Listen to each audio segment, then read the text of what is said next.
Assalamualaikum warahmatullahi wabarakatuh. Salam sejahtera buat sobat sobter dimanapun berada. Semoga kita semua dalam keadaan sehat jasmani dan rohani, tidak kekurangan satu apapun. Amin ya robbal alamin. Bab 131 sampai 132. Gunung Changlan saat ini secara alami tidak lagi sebanding dengan puluhan juta tahun yang lalu. Gunung Changlan tingginya ribuan kaki, menjulang langsung ke kedalaman langit dan membentang ribuan mil. Tempat suci, tempat ini bukan hanya tempat suci bagi masyarakat Qingzhou, tetapi juga tempat suci di hati seluruh siswa Akademi Guangxuan.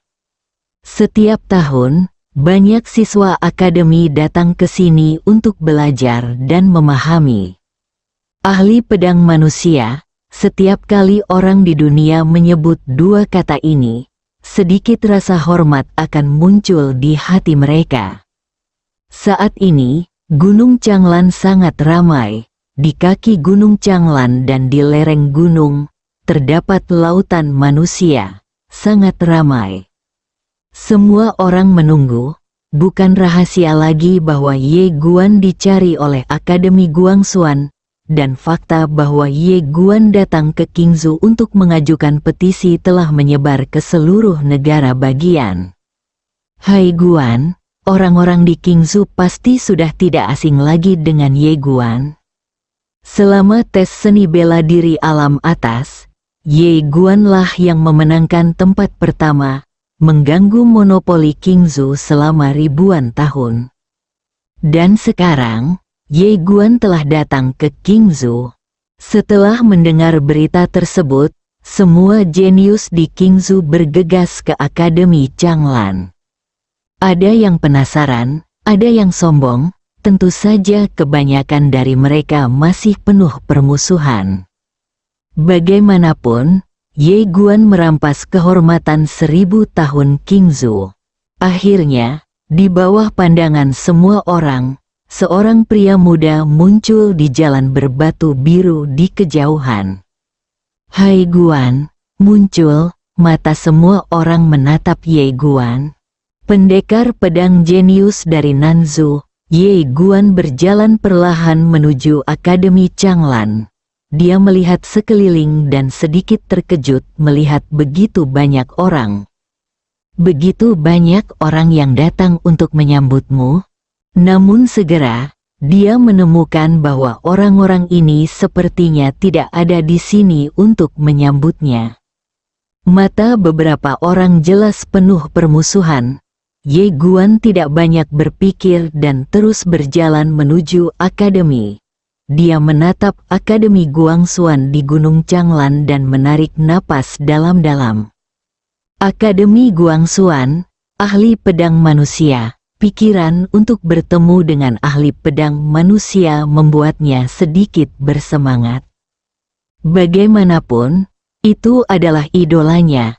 Ye Guan tiba-tiba berkata dalam hatinya, Tuan Ta, jika saya melihat ahli pedang di dunia, apa yang harus saya katakan pertama kali? Xiao Ta tanpa sadar berkata, teriak. Pada titik ini, sepertinya dia sadar kapan dia melihat sesuatu. Dia berhenti dengan cepat.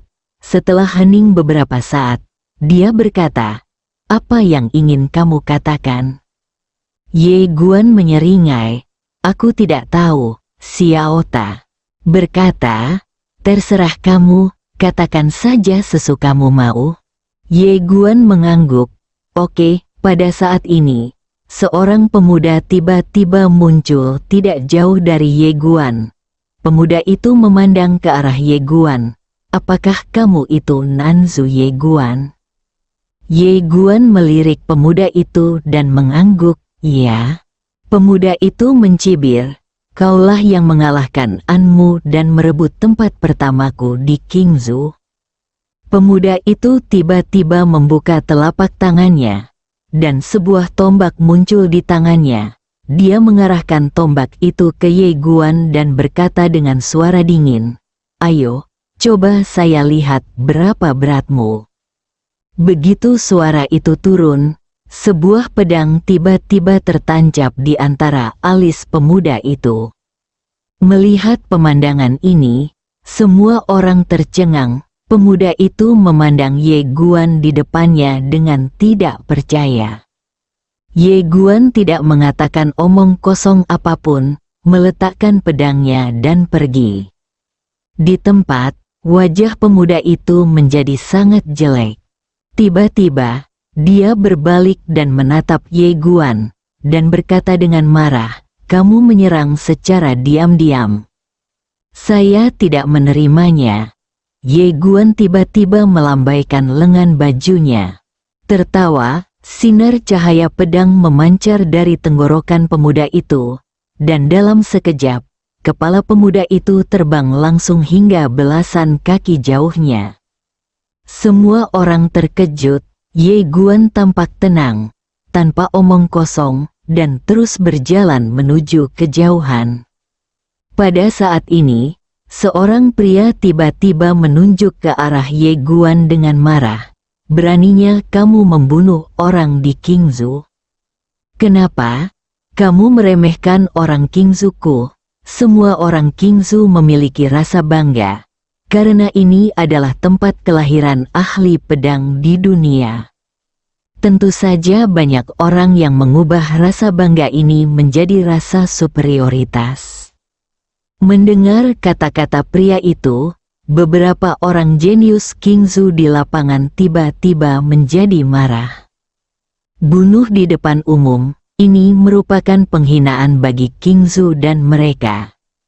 Akibatnya, sekelompok orang langsung mengepung Ye Guan. Ye Guan berhenti, berpikir sejenak, dan kemudian berkata, "Qingzhou tidak boleh kalah." Pemimpinnya berkata dengan marah, "Apa yang tidak boleh kamu hilangkan?"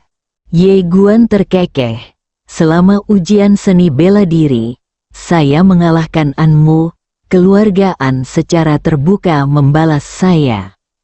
Saya pikir ini hanya tindakan pribadi keluargaan, tapi sekarang tampaknya bukan hanya keluargaan yang tidak mampu untuk kalah. Tetapi Anda orang-orang di Qingzhou juga bisa, kamu juga tidak boleh kalah. Pemimpin pria itu, dia keluar untuk menantangku. Apa kau tidak melihatnya?" Pemimpin pria itu menatap ke arah Ye Guan. "Apakah kamu akan membunuh seseorang jika kamu menantangku?" "Aku menantangmu sekarang, kan? Akan membunuhku juga." Mencemooh, sinar cahaya pedang tiba-tiba muncul dari tenggorokan pria itu. Kepala pria itu langsung terbang keluar. Semua orang terkejut. Benar-benar membunuh. Ye melirik tubuh pria itu, dan kemudian melihat sekeliling. "Hari ini, aku, Ye Guan, hanya menerima pertarungan hidup dan mati.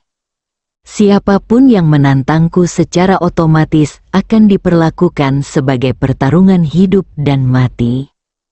Untuk pergi, di lapangan, para jenius Qingzhou itu saling memandang. Tapi tidak ada yang berani mengambil tindakan. Pembunuhan instan.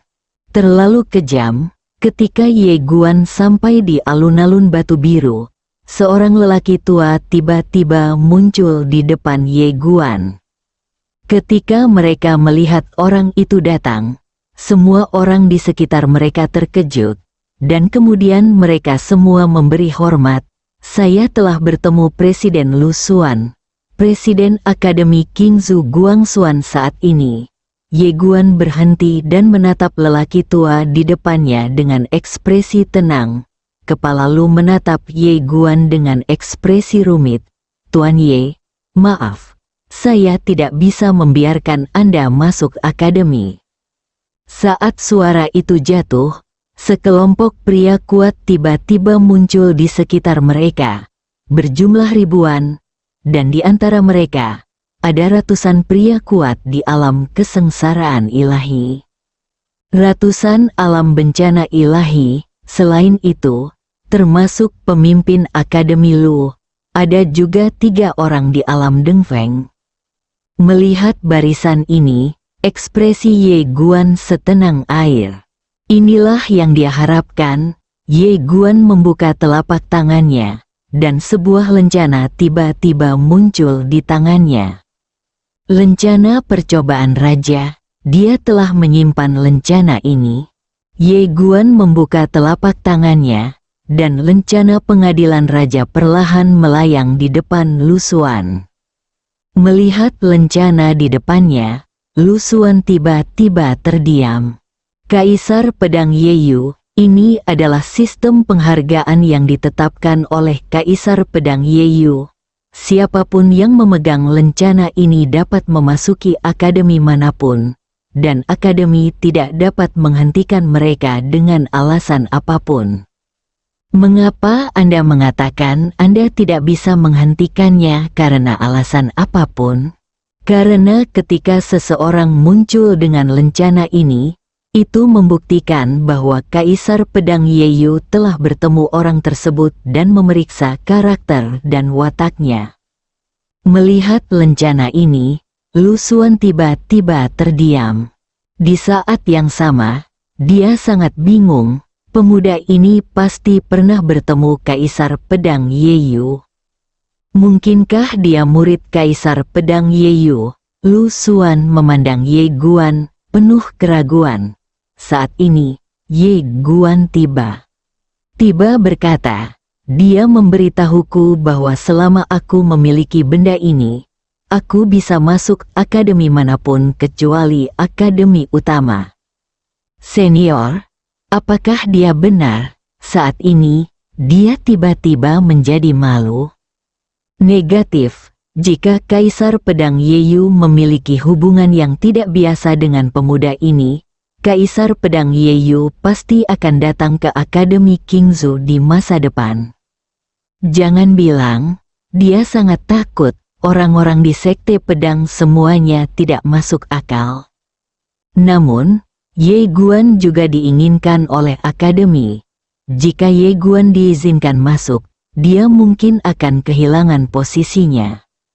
Lu Xuan menghela nafas dalam hatinya. Ketika Anda berjuang di puncak, orang-orang di bawahlah yang menderita. Ye Guan tiba-tiba berkata, Senior, apakah menurutmu ahli pedang di dunia akan membalikkan kasusku? Tidak realistis, ayo bicara dulu. Pertama-tama Anda bisa memahaminya dengan alasan dan menggerakkannya dengan emosi. Lagi pula, para bos akademi ini bukanlah orang yang tidak punya otak. Setelah mendengar kata-kata Ye Guan, Lu Xuan memandang Ye Guan dan tidak berkata apa-apa. Membatalkan putusan? Apakah ini mungkin? Itu pasti mungkin. Master Pedang Manusia mendirikan akademi hanya untuk memberikan waktu untuk mengajarkan dharma dan akal. Ini adalah kesalahan yang dilakukan keluargaan. Jika ahli pedang manusia benar-benar muncul, kemungkinan besar keputusannya akan dibatalkan. Namun bagaimana jika tidak muncul, lalu dia, kepala akademi, benar-benar dalam masalah? Saat ini, Anda harus berjudi dan memihak. Ye Guan kemudian berkata lagi, Senior bisa menjadi kepala rumah sakit.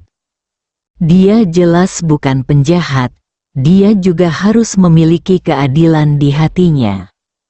Aku, Ye Guan, telah diperlakukan tidak adil hari ini. Senior harus menyadarinya dengan baik. Itu jika senior membantuku hari ini, pedang dunia akan muncul. Jika Tuhan muncul, senior mungkin bisa mendapatkan penghargaan dari Master Pedang Manusia dan memasuki kampus utama Akademi Zuxuan. Lu Xuan menatap Ye Guan. Bagaimana jika Master Pedang Manusia tidak muncul? Tidak muncul, tentu saja. Itulah akhirnya, Lu Xuan menghela nafas dengan suara rendah.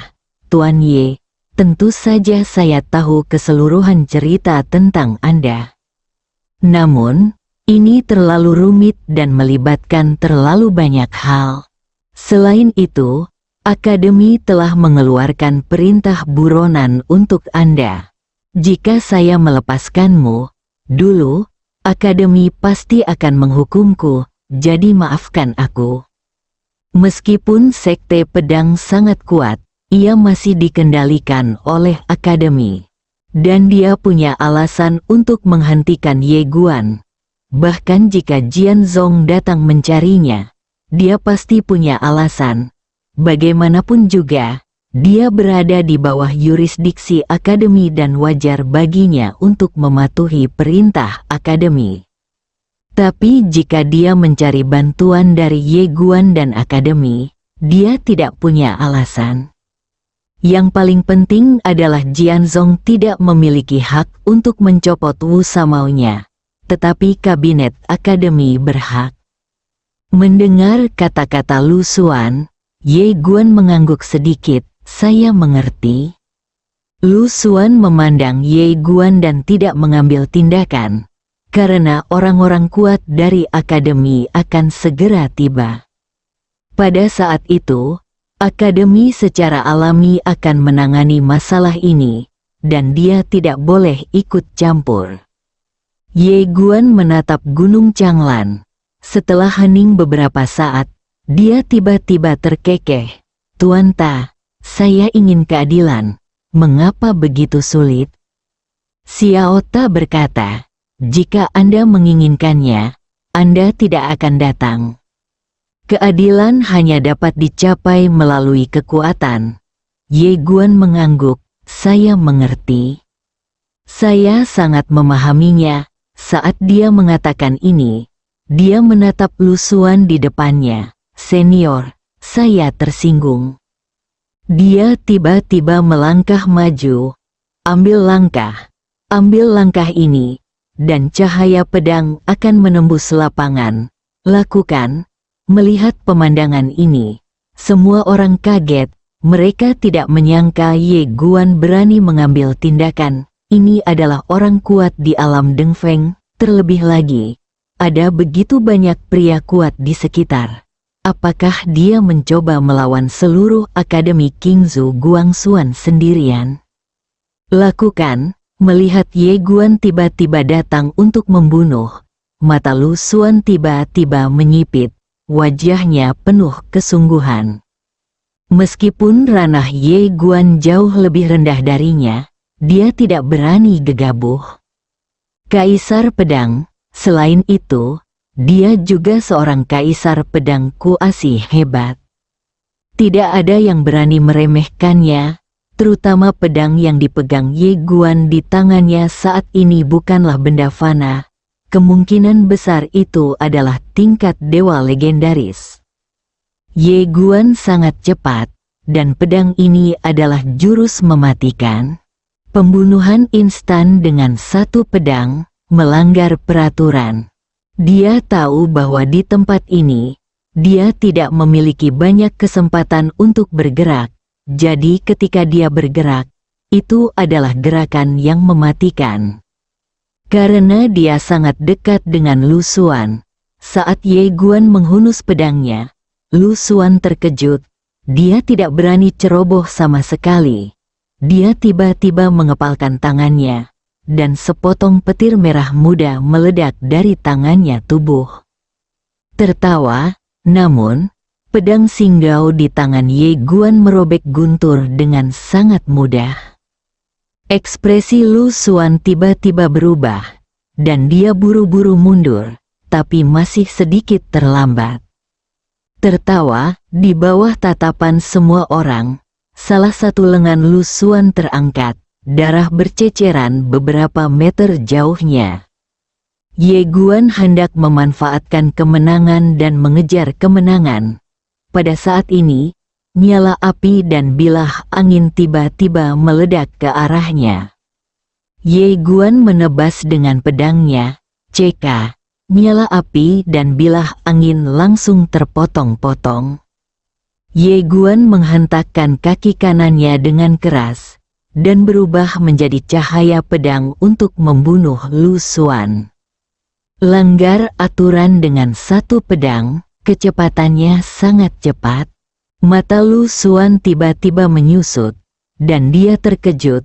Dia mundur lagi. Dia tidak berani menyerang pedang Ye Guan lagi, terutama saat ini.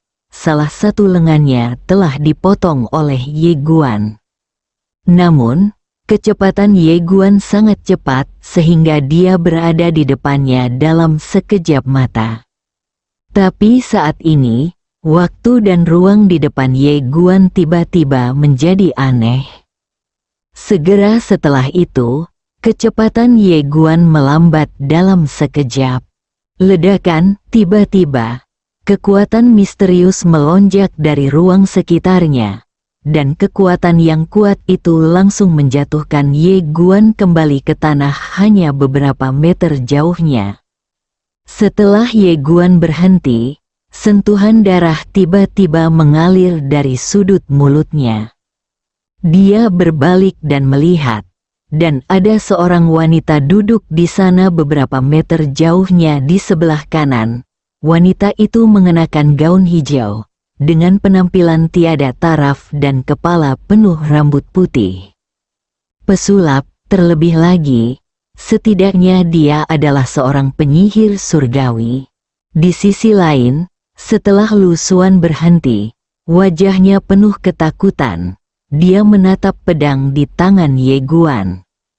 Dia hampir dibunuh oleh Ye Guan sekarang, benar-benar menakutkan. Lu Xuan sangat terkejut. Saat ini, Ye Guan tiba-tiba menghilang. Di kejauhan, wanita berambut putih itu sedikit mengernyit dan tiba-tiba menekankan tangannya pada Gukin. Ledakan, dalam sekejap, seekor burung phoenix yang menyala tiba-tiba melompat keluar dari Gukin, dan ruangan itu langsung meleleh. Namun, saat pedang Ye Guan menghantam, burung phoenix yang menyala itu langsung hancur.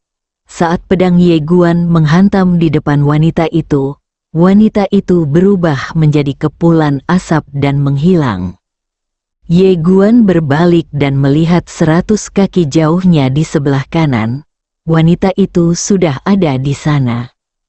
Wanita itu menatap Ye Guan. Jangan biarkan dia dekat denganku.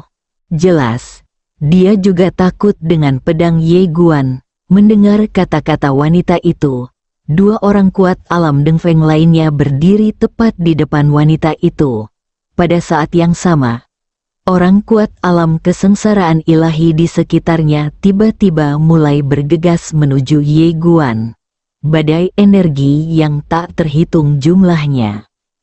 Pada saat ini, tangan wanita di kejauhan tiba-tiba memetik senarnya. Dalam sekejap, ruang di sekitar Ye Guan mulai terkompresi lapis demi lapis, dan gravitasi ruang waktu yang menakutkan terus menekan ke arah Ye Guan. Menekan kecepatan Ye Guan, alis Ye Guan tiba-tiba mengerutkan kening.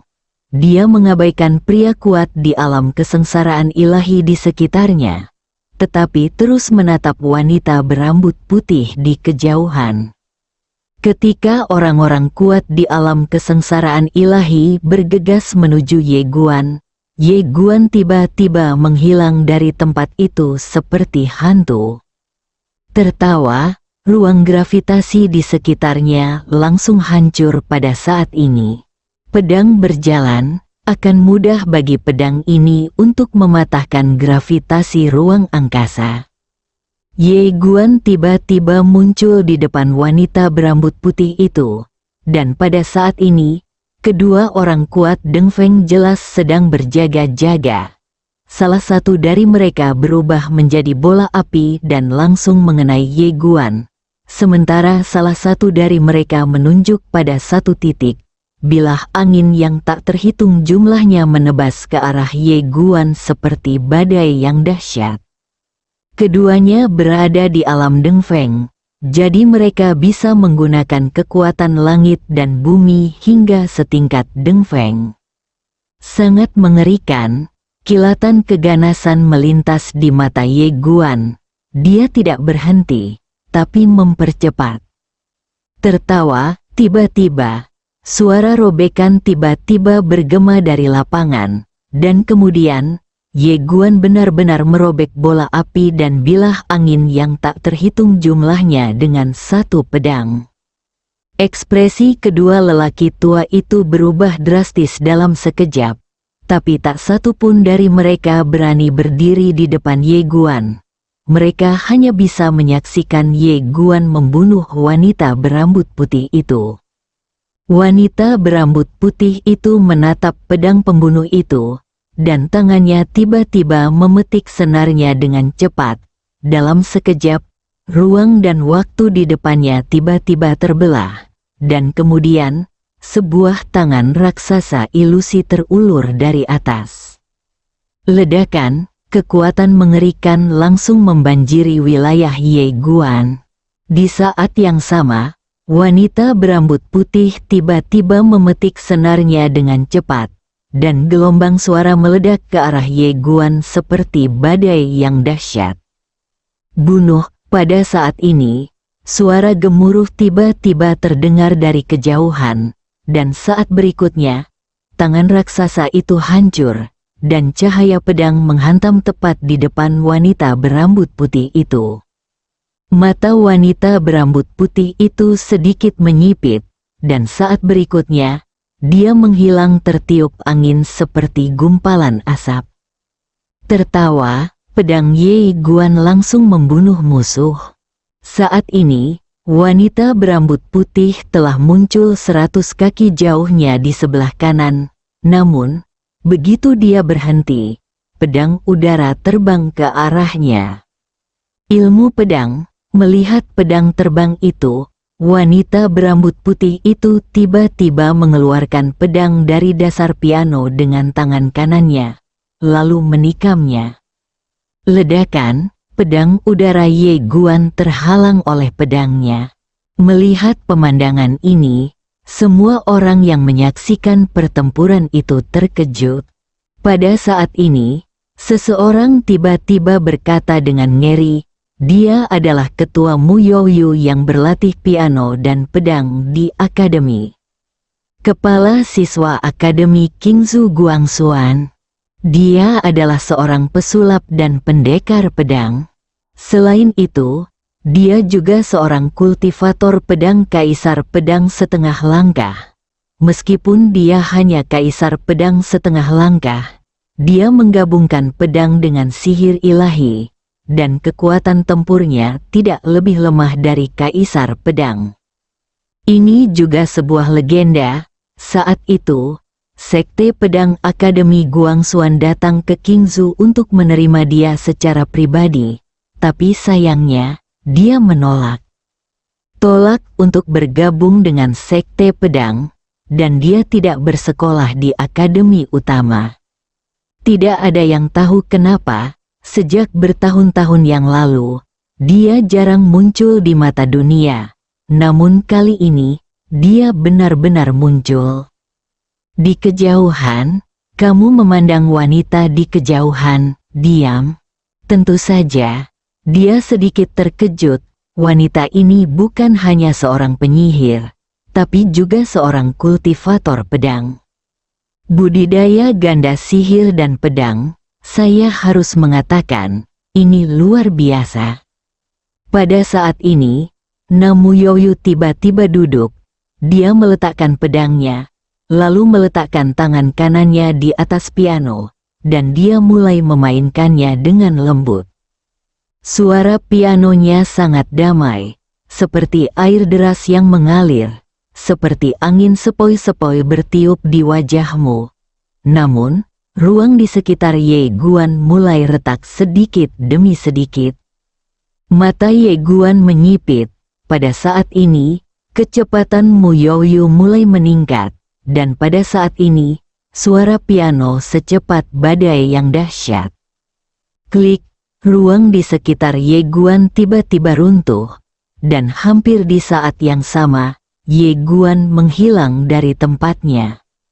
Pembunuhan instan dengan satu pedang, tapi kali ini, target Ye Guan bukanlah Mu Youyu, tapi dua ahli alam Deng Feng yang melindungi hukum di depannya. Salah satu lelaki tua itu tidak menyangka bahwa target Ye Guan tiba-tiba berubah, dan dia tertangkap basah. Ketika dia sadar, pedang Ye Guan telah mencapai dia. Tidak ada cara lain. Orang tua itu hanya bisa membela diri. Dia langsung menggunakan perisai abadi untuk memblokirnya di depannya. Tertawa, pedang Ye Guan dengan mudah merobek perisai abadi, dan kemudian, cahaya pedang melintas melewati tenggorokan lelaki tua itu. Tertawa, di bawah tatapan semua orang, kepala lelaki tua yang berdarah itu terbang keluar. Setelah membunuh ahli alam Deng Feng dengan satu pedang, Ye Guan tiba-tiba berbalik dan menebas pria alam Deng Feng lainnya. Melihat pemandangan ini, wajah ahli alam Deng Feng tiba-tiba berubah drastis, dan dia mundur dengan liar. Namun, kecepatannya tidak secepat Ye Guan, dan pedang Ye Guan ada di depannya dalam sekejap mata.